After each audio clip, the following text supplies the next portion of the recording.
जर ती मीटिंग जर वाजोटी होत असेल तर त्याला काही अर्थ उरणार नाही. आणि म्हणून आम्ही प्रशासनाला अतिशय शांततेच्या मार्गानं 4 ते 5 वाजेपर्यंत आम्ही अतिशय शांततेच्या मार्गानं खरं तर ही घराघरातून प्रत्येक शेतकरी जात-पात धर्मपंथ बाजूला ठेवून पार्टी बाजूला ठेवून येणार आहे. काल मुख्यमंत्री साहेबांसोबत आमची मॅसेज SMS द्वारे चर्चा झाली आणि त्यांना आम्ही सांगितलं की आज आम्ही येऊ शकत नाही, कारण इकडे जर आलो तर 1 ते 1.5 लाख लोक इकडे येऊन आणि शासनाकडून अपेक्षा करतोय का सरकारनं हे पुण्याचं काम पदरी घ्यावं. हे जर काम केलं, आज शेतकरी प्रचंड अडचणीत आहे आणि असं असताना निर्णय घेणं फार महत्वाचं आहे. योग्य वेळ याच्याशिवाय दुसरी असू शकत नाही. आणि मग मुख्यमंत्र्यांना आम्ही विनंती करतोय का याशिवाय दुसरी योग्य वेळ नाही. आणि हे जर झालं नाही तर 4-5 वाजेपर्यंत आम्ही वाट पाहतोय. 4-5 नंतर मात्र आम्हाला मुख्यमंत्री कामगिरी बंगल्यावर आम्हाला जावं लागेल, त्यांच्या घरापर्यंत स्थानापर्यंत. कुणी आम्हाला अटकाव करू नये. आम्ही सरळ सरळ 4-5 नंतर आम्ही रामगिरीवर करणार आहोत. 4-5 वाजेपर्यंतच्या आत हा निर्णय घ्यावा तुम्ही. म्हणजे काही का आहे तरी घ्यायचा विषय नाही. मला वाटते 8 स्मरणपत्र मुख्यमंत्र्यांना दिले. त्याच्या अगोदर आम्ही रायगडला उपोषणाला बसलो. 7व्या महिन्यात मिटिंग मुख्यमंत्र्यांसोबत झाली, त्याच्यावर चर्चा झाली, त्यांनी बऱ्याच गोष्टींचा होकार दिला आणि तरी सुद्धा काही निर्णय होत नसतात. तर आता ही घाई करणं फार महत्वाची आहे. पाणी, ऊन, वारा, पाऊस काही असलं तरी आमचा शेतकरी जाग्यावरून हटणार नाही. उत्पाळ असेल, दिव्यांग बांधव असेल, दिव्यांग बांधव पण आलेले आहे, काही मुकबधीर आहेत. काय म्हणतं लोकांना, पोलिसांचं काही सूचना आहे त्यांच्या कानावर जात नाही. म्हणजे काही अंध लोक आहे, काय चालू आहे ते त्यांना दिसत नाही. म्हणजे अशा पोलीस वापरताना ही काळजी घ्या. पोलिसांना विनंती करतोय का आमच्यासोबत प्रचंड दिव्यांगांचं प्रमाण आहे. हे दिव्यांग काही पाय तुटलेले आहेत, काही मुकबधीर आहे, काही अंध आहे. कशाने काही झालं तर तुमच्या सूचना त्यांच्या कानापर्यंत जाणार नाही. कानाकुनीची भाषा त्यांना साईन लँग्वेज समजतं, साईन लँग्वेजची व्यवस्था करावी. तर एखादा मोठा प्रॉब्लेम होऊ शकतं, याची काळजी प्रशासनानं घेतली पाहिजे. परंतु एक नक्की सांगतोय, निर्णयाशिवाय आम्ही मागे हटणार नाही. लेखी स्वरूपाचे निर्णय लागेल, काही ठिकाणी शासन निर्णय काढावा लागेल, काही ठिकाणी परिपत्रक काढावं लागेल, ते काढलं पाहिजे अशी आम्हाला आमची मुख्यमंत्री महोदयांना विनंती आहे. दोन्ही मुख्यमंत्री आहे त्यांनाही नम्र विनंती आहे. आम्हाला जाणून बुजून काही कायदा सुव्यवस्थेचा प्रश्न करायचा नाही, परंतु आमचा अंत पाहू नये. कारण पहिले शेतकरी अडचणीत आहे, म्हणून अंत पाहू नये एवढी विनंती आहे. सरकारनं तातडीनं निर्णयाचं शक्तीपीठ रद्द करावा. 40-50 हजार कोटीचे जे काय असेल ते कर्ज च्या संदर्भात तातडीने निर्णय घेतला पाहिजे अशी विनंती. अजितदादा गावडे इथे आलेले आहेत, आमचे राजूजी शक्ती पण येणार आहे, वामनराव चटप आहे, तिकडे काँग्रेसनं सुद्धा पाठिंबा दिलेला आहे. आमचे जवाबदारी आहे, प्रसादी पोवडे आहे, तुपकरजी आहे, सगळे नेते एकत्रित सगळे संघटना असेल, बळीराजा संघटना असेल, भरपूर ज्या काही संघटना शेतकऱ्यांच्या आहेत, सगळ्या लहान मोठ्या संघटना एकत्रित करून हा लढा उभारला आहे.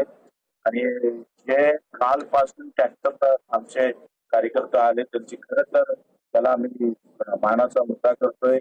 आणि स्वतः सगळी शेती बातम्या सगळं सोबत घेऊन स्वतः ट्रॅक्टरची वर्गणी करून सातत्यानं आमच्या सोबत आहे. त्यांना बच्चूकडचा लाल सलाम, मानाचा मुद्रा त्यांना सलाम करतोय आणि त्यांचाही आभार मानतो.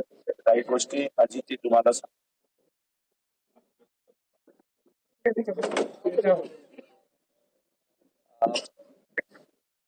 शेतकऱ्यांचे नेते आदरणीय बच्चू भाऊंच्या पुढाकाराने सर्वच शेतकरी संघटनांनी एकत्र येऊन शेतकऱ्यांच्या प्रश्नावर आंदोलन करावं, ही प्रक्रिया बरीच पुढे गेलेली आहे.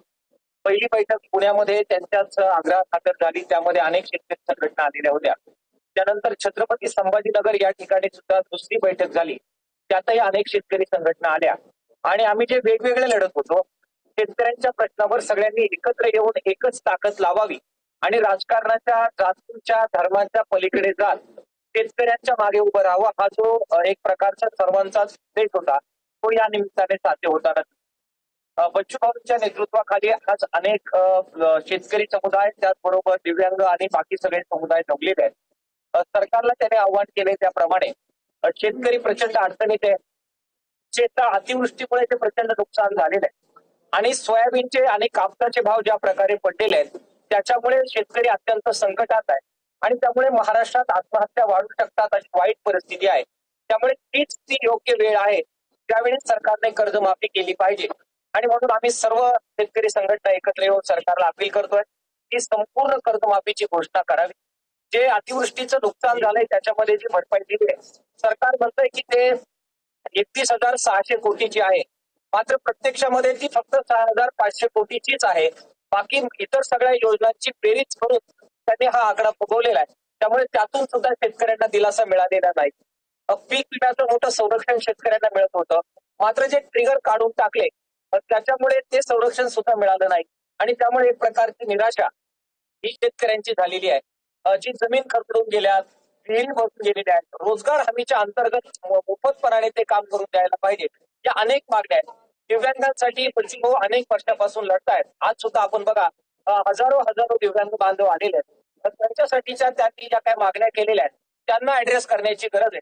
सरकारला माझी विनंती आहे की चर्चेने प्रश्न सुटतात ते आम्हाला मान्य आहे, परंतु केवळ चर्चेची गुऱ्हाळं लावायची, समित्या नेमायच्या आणि कालहरण करायचं असं सुद्धा होता कामा नये. बच्चूभाऊंबरोबर ऑलरेडी याच्यापूर्वी चर्चा झालेल्या आहे. त्यामुळे चर्चेची गुऱ्हाळं थांबून तातडीनं सरकारनं निर्णय करावा अशा प्रकारचं आव्हान सर्व शेतकरी संघटना मिळून आम्ही त्यांना करतो. महादेवराव जानकर पण येत आहे. तुम्ही सांगा, इथून एमपी भावांतर योजना तुम्ही केली, माल कुठेही विका, कमी भावात जर हमी भावापेक्षा कमी विकलं तर उरलेले पैसे सरकार एमपीचं सरकार देतं. तेलंगणा 5,000 रुपये एकरी देतं, नुकसान नाही होत सगळ्या मालाला. फक्त महाराष्ट्र सरकार काही देत नाही. अजूनही सोयाबीनचे खरेदी केंद्र सुरू केले, मक्याचे खरेदी केंद्र सुरू केले नाही. 2400 रुपयाचा मका 1300 रुपयाला विकावं लागतं. मग हमी भावाचा अर्थ काय? पंजाबमध्ये 90% माल शेती माल खरेदी केला जातो, 90% हमी भावानं, आणि आमच्या इकडे 6% पण होत नाही. सोयाबीनवाला शेतकऱ्यानं माल विकून टाकला, आता 20 दिवसानं ते खरेदी होईल, म्हणजे व्यापाराची सोयाबीन त्या केंद्रावर जाण्याची शक्यता नाकारता येत नाही. आणि मग ज्यानं सोयाबीन विकली असेल, कापूस विकला असेल किंवा मका विकला असेल त्याला भावांतर योजनेच्या माध्यमातून त्याला मदत केली पाहिजे.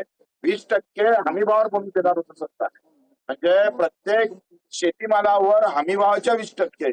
इथं हमी भावानंच खरेदी केली नाही तर 20% बोनस तर काय, या संदर्भात बोललं पाहिजे. त्यांच्या जाहीरनाम्यामध्ये होते 6,000 रुपये सोयाबीनला ते सांगत होते, म्हणजे हातच्या आलेला मालाला सुद्धा जर 500 रुपये क्विंटलनं तर 1,500 रुपये क्विंटलनं आणि कुठेतरी वखरपट्टीच करावं लागली. त्याच्यावर आम्ही पाहिजे ते सोयाबीन काळाच्या कामाची राहिली नाही. अशा अवस्थेमध्ये त्याला उत्कळाचे पैसे भेटले नाही आणि शेतीमालाला भाव पण भेटत नसेल तर दुहेरी हत्या आहे.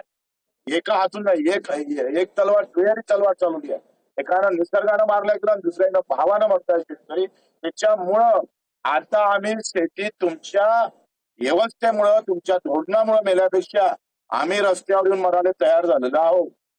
इथं आम्ही एक चिरून मारल्यापेक्षा, मरत असल्यापेक्षा रोज 12-13 आत्महत्या असतं, रोज 12-13 आत्महत्या होत आहे. आम्ही कापा म्हटलं तर तुम्हाला मिरची लागली, रोज मरतोय तर तुम्हाला काही वाटत नाही. कापा म्हटलं का लोकशाही आठवतो तुम्हाला, संविधान आठवतंय, आणि रोज मरतोय त्याचं तुम्हाला काही आठवत नाही. अतिशय दुर्दैवी गोष्ट आहे. आम्ही ही लढाई आरपारची लढणार आहोत. मुख्यमंत्री महोदयांनी याच्यावर तातडीनं लक्ष घातलं पाहिजे. 4 ते 5 वाजेपर्यंत आम्ही त्यांना वेळ देणार आहोत. त्याच्या आत हा निर्णय घेणं महत्वाचं आहे. प्रतिनिधी पाठवणार आहे का राज्य पाठवून फायदाच नाही ना, असं काय म्हणणं आहे. आम्ही त्यांना आणि पाठवलेले आहे. काल मी SMS द्वारे सीएम साहेबांना पण SMS केला. मी त्यांनी कबूल केलं की बाबा इथून जर आम्ही 1.5 लाख लोक इथे येणार आणि आम्हीच तिकडे गेलो आणि दोघं तिकडे जाणार, दोघं इकडे राहणार तर तो निर्णय होणार. त्यांनी त्याच्यासाठी आम्ही तिकडे जर गेलो तर इकडला कायदा सुव्यवस्थेचा प्रश्न निर्माण होऊ शकतो आणि त्याच्यामुळे आम्हाला तिथे जाता आलं नाही. हे लक्षात घेतलं पाहिजे. आणि मीटिंगमुळे आम्ही सांगितलं जसं अजितदादांना की बाबा मीटिंग करून मग फक्त समित्या नेमून आम्ही काही थांबणार नाहीये. आम्हाला निर्णय लागेल आणि निर्णय घेतल्याशिवाय काय निर्णय घेता आमच्या मागणीवर ते लेखी स्वरूपात पाठवा, प्रतिनिधी पाठवा, आम्ही त्याच्यावर चर्चा करू. आम्हाला योग्य वाटलं तर योग्य निर्णय आम्ही घेऊ.